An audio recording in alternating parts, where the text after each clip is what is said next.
বিসমিল্লাহির রহমানির রহিম। সবাইকে ইনসাফ এগ্রোর পক্ষ থেকে শুভেচ্ছা জানাচ্ছি। আজকে আপনাদের সাথে কথা বলবো যে গত পর্বে আমি কিছু ওল গাছের ভিডিও দেখেছিলাম, যেটা আমার মাথারও উপরে চলে গিয়েছিল, এত বড় বড় ওল গাছ। সেই ওল গাছ কীভাবে বীজতলা তৈরি করতে হয়, বীজ ওলটা তৈরি করতে হয়, সেই প্রজেক্টে আমরা এসেছি। আপনারা দেখছেন এইখানে যে প্রজেক্ট করা, সেই প্রজেক্টটা অর্থাৎ ওই ওলের বীজের প্রজেক্ট। এটা হলো সেই ওলের যে বীজের প্রজেক্ট, মানে এখানে ওলের বীজ তৈরি করা হচ্ছে। এই বীজটা পরবর্তীতে জমিতে রোপণ করা হবে। তো এই বীজতলার যে ওনার অর্থাৎ মালিক, সার্বিক তত্ত্বাবধানে যিনি আছেন আমাদের অতি পরিচিত মুসলিম ভাই, সেই মুসলিম ভাইয়ের কাছ থেকে শুনবো যে এই ওলটা কী মাসে রোপণ করতে হয় এবং এই রোপণকৃত ওল যখন আমরা হারভেস্ট করি তখন এর ফলাফল কেমন, ফলনটা কেমন হয়, আমরা তার কাছ থেকে একটু জেনে নিই।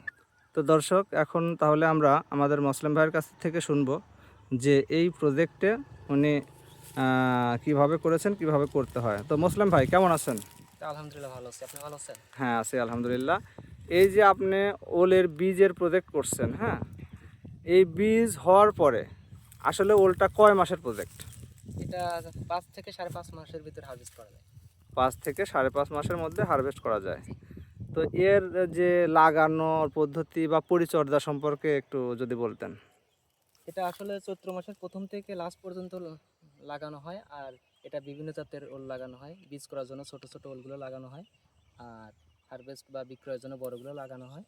এটাই আসলে সেরকম আহামরি খুব একটা খরচ হয় না। 2 থেকে 3টা সেচ দিতে হয়, আর কিছু পরিমাণ কীটনাশক ওষুধ ব্যবহার করতে হয়, 2 থেকে 3টা স্প্রে করতে হয়।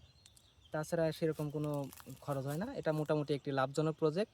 এখান থেকে করলে, মেগা প্রজেক্ট করলে এখান থেকে ভালো আকারে প্রফিট করা সম্ভব। আচ্ছা, কোন জাতের ওলটা বেশি ভালো বলে আপনি মনে করেন? এটা ওল আসলে মূলত 2 থেকে 3 জাত আছে। তা বাংলাদেশে সবচাইতে প্রপার বা সবচাইতে ভালো যে জাত সেটা হলো আপনার মাদ্রাজি ওলটা। মাদ্রাজি ওল। তো এই মাদ্রাজি ওল যদি আমরা করি, যে এখানে যদি মনে করেন রোপণের সময় 2 থেকে 3 কেজি আমরা রোপণ করি, তো 5 মাসে কীভাবে কতটুকু ফলন আশা করা যায়? 2 থেকে 3 কেজি ওলগুলো রোপণ করলে 5 মাসের ভিতরে এটা 3 গুণ হবে। তো 9 থেকে 10 কেজি হয়ে 9 যাবে। থেকে 10 কেজি, জি। মানে তার মানে সেম রেটেও যদি বিক্রি করা যায়, যে 50 টাকা করে যদি আমরা কিনে বীজটা রোপণ করি, জি।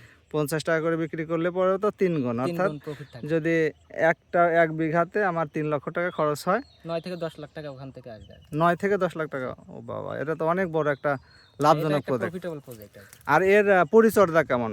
এটা পরিচর্যা আহামরি সেরকম কোনো কিছু নাই। লাগানোর পরে 2 থেকে 3টা ওষুধ দিতে হয়, 2 থেকে 3টা সেচ দিতে হয়। মালচিং করলে সবচেয়ে ভালো হয়। তাই না? জি। তো আপনি এবার কতটুকু করার ইচ্ছা আছে?